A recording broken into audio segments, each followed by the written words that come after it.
사람을 읽는 기술, 행동 속에 드러나는 진심. 말은 진실을 감추고 행동은 드러낸다. 말보다 행동이 진실을 말한다. 말은 가면이고 행동은 거울이다. 우리는 끊임없이 가면을 쓰고 살아간다. 하지만 무의식은 그 가면의 틈 사이로 진심을 흘린다. 로버트 그린이 말한 징후의 법칙은 인간을 더 깊이 이해하기 위한 통찰이며 동시에 나 자신을 더 명확히 보는 거울이기도 하다. 말이 아니라 행동을 보라. 한 번이 아니라 반복을 보라. 겉이 아니라 내면의 패턴을 읽으라. 그러면 우리는 사람을 그리고 나 자신을 조금 더 정확히 이해할 수 있을 것이다. 진심은 어디에 있는가? 우리는 사람을 말로 판단한다. 누군가가 괜찮다고 말하면 진짜 괜찮다고 생각하고 정말 기뻐요 라고 말하면 그 말을 곧이곧대로 믿는다. 하지만 시간이 지나면 이상한 낌새가 든다. 상대가 말하는 것과 실제 행동이 다르다. 말은 웃고 있는데 눈은 웃지 않는다. 겉으로는 친절하지만 자주 약속을 깬다. 넌 정말 소중해 라고 말했지만 위기 순간엔 연락이 두절된다. 로버트 그린은 이런 모순 속에서 아주 중요한 통찰을 던진다. 말은 인간의 진심을 감출 수 있지만 행동은 감출 수 없다. 즉 인간의 내면은 말보다 무의식적인 행동, 표정, 자세, 반복되는 습관 속에 훨씬 더 많이 드러난다는 것이다. 이것이 바로 인간 본성의 법칙, 제내장의 핵심, 징후의 법칙이다. 사람의 본성은 말이 아니라 행동 속에 있다. 말은 조작할 수 있다. 우리는 때로 거짓말을 하고 때로는 의도적으로 본심을 숨기기도 한다. 사회적 에티켓이나 관계 유지를 위해 진짜 마음과는 다른 말을 내뱉는 경우도 많다. 그래서 말은 종종 가면이다. 반면 행동은 무의식의 산물이다. 표정, 손짓, 걷는 방식, 말투의 억양, 대화 중 시선 처리, 일관되지 않은 습관들, 이런 것들은 훈련되지 않은 이상 조작하기 어렵다. 그렇기 때문에 상대의 진심은 언제나 말보다 행동 속에 담겨있다. 예를 들어 누군가가 넌 정말 괜찮은 사람이야 라고 말하면서도 자주 당신을 무시하거나 의견을 잘라버린다면 그 사람의 진짜 마음은 말이 아니라 행동 속에 있다. 누군가가 난 네 편이야 라고 말하면서 중요한 순간마다 빠져있다면 그건 신호다. 사람의 진심은 말이 아니라 반복되는 행동의 패턴을 통해 드러난다. 인간은 자신도 모르게 본성을 드러낸다. 로버트 그린은 말한다. 사람은 자신을 감추려 해도 결국 무의식적인 패턴으로 본성을 드러내게 되어 있다. 즉 인간은 자신을 완전히 연기할 수 없다. 아무리 잘 포장해도 무의식의 틈에서 진짜 성향이 삐져나온다. 아무리 친절한 척을 해도 짜증과 무시의 기운은 말투나 표정에 어김없이 나타난다. 아무리 신중한 척을 해도 욕망과 조급함은 대화 속 텀이나 손의 움직임, 발의 불안정함에서 드러난다. 그리고 이 모든 것은 징후라는 형태로 주변에 퍼진다. 말보다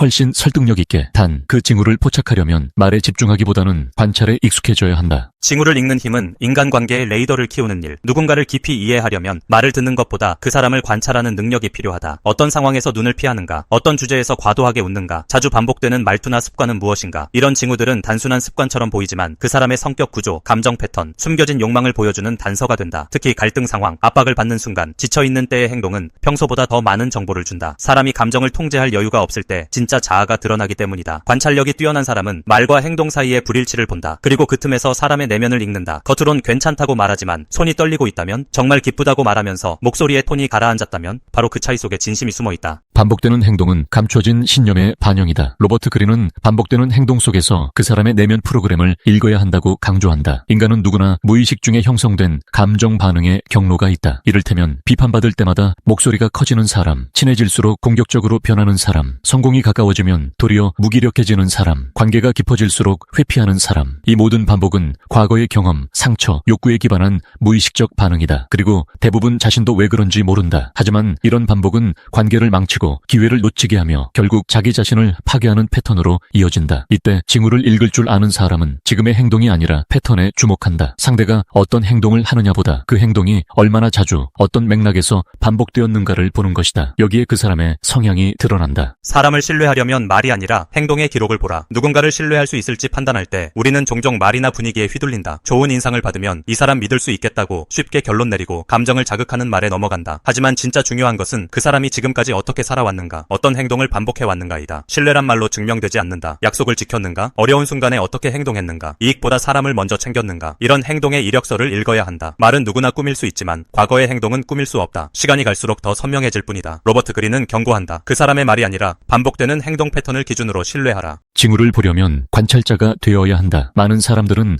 상대를 평가하면서도 상대를 관찰하지 않는다. 대화에만 집중하고 상대의 말에 감정적으로 반응하며 놓쳐야 할 때 놓치고 오해해야 할 때 오해한다. 이것은 관찰자의 태도가 아니라 감정적 참여자의 태도다. 징후를 읽는 사람은 감정을 한 발 빼고 거리를 둔다. 지금 저 행동은 평소와 같은 패턴인가? 이 말은 이 상황에 어울리는가? 지나치게 과장된가? 저 사람은 자신의 약점을 감추려는 말을 자주 반복하지 않는가? 이런 식으로 사람을 바라보는 관점 자체가 달라진다. 우리는 모두 누구나 징후를 흘리고 있고 그걸 읽는 사람이 관계를 주도하는 사람이다. 나 자신도 징후를 흘린다. 자기 관찰의 중요성. 잊지 말아야 할 것은 나 역시 누군가에겐 징후로 읽히는 존재라는 사실이다. 나의 반복되는 행동, 말투, 감정 패턴은 다른 사람들에게 메시지를 보낸다. 내가 무의식 중에 드러내는 태도는 때때로 내 의도와는 다른 신호로 해석된다. 따라서 징후를 읽는 능력만큼 중요한 것은 자기 징후를 자각하는 힘이다. 나는 갈등 상황에서 어떤 반응을 반복하는가? 누군가를 경계할 때 어떤 말버릇이 튀어나오는가? 실수했을 때 무슨 표정, 어떤 방어 메커니즘을 쓰는가? 이런 질문들을 통해 나 자신도 관찰할 수 있어야 한다. 징후는 상대만의 것이 아니다. 나의 말과 행동도 메시지를 담고 있다. 오늘의 실천 미션. 하루에 한 명, 말이 아니라 행동을 중심으로 관찰해보자. 그 사람이 반복해서 하는 말과 행동은 무엇인가? 자신의 무의식적 습관을 3가지 적어보자. 평소 말투, 감정 반응, 회피 패턴 등 그것은 무엇을 말해주는가? 신뢰하고 싶은 사람의 과거 행동을 기록해보자. 위기의 순간에 어떻게 행동했는지, 말과 행동이 일치했는지 돌아보자.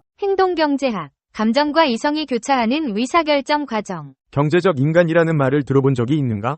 경제적 인간은 술이나 담배, 과식, 고칼로리 식사 등 몸에 해가 되는 행위는 절대 하지 않을 뿐 아니라 카페인의 유혹에 빠지는 일도 없다. 상품을 구매할 때는 늘 같은 비용으로 최상의 효과를 추구하기 때문에 자신에게 손해가 되는 선택을 하는 법이 없다. 표준경제학이라 불리는 일반 경제학은 대단히 합리적이고 의지가 강하며 개인의 이익을 추구하는 완벽한 사람으로서의 경제적 인간, 즉 이해의 득실만 따지면서 살아가는 사람을 모델로 연구해왔다.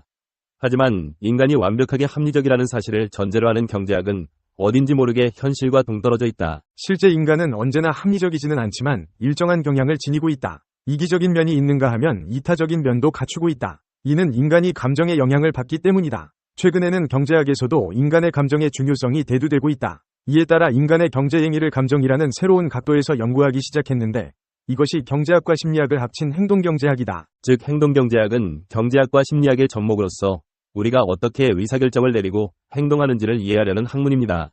이를 통해 인간의 선택과 행동을 더 잘 예측하고 이해할 수 있게 됩니다. 결국 행동경제학은 우리의 선택과 행동이 항상 합리적이거나 이성적이라는 가정을 버리고 실제로는 감정과 직관 등의 요소가 깊이 관여한다는 것을 인정합니다. 이를 통해 보다 현실적이고 정확한 경제학 모델을 개발할 수 있으며 이는 정책 결정과 시장 예측 등에 큰 도움을 줄 수 있습니다. 1. 프로스펙트 이론. 프로스펙트 이론은 실제 손실보다 우리가 손실을 받았을 때 느끼는 감정이 더 강하다는 사실을 강조합니다. 이는 인간의 감정적 반응이 의사결정에 큰 영향을 미친다는 것을 의미합니다. 우리는 손실에 대한 두려움을 이익에 대한 만족보다 2배로 강하게 느끼기 때문에 손실을 피하려는 경향이 있습니다.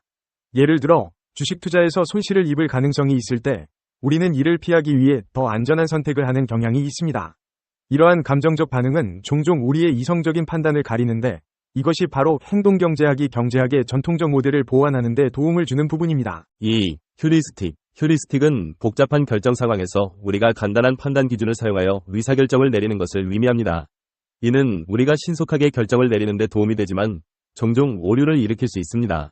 예를 들어 가장 쉽고 빠른 대안을 선택한다는 휴리스틱을 따르면서 우리는 복잡한 정보를 무시하고 너무 빨리 결정을 내리는 경향이 있습니다.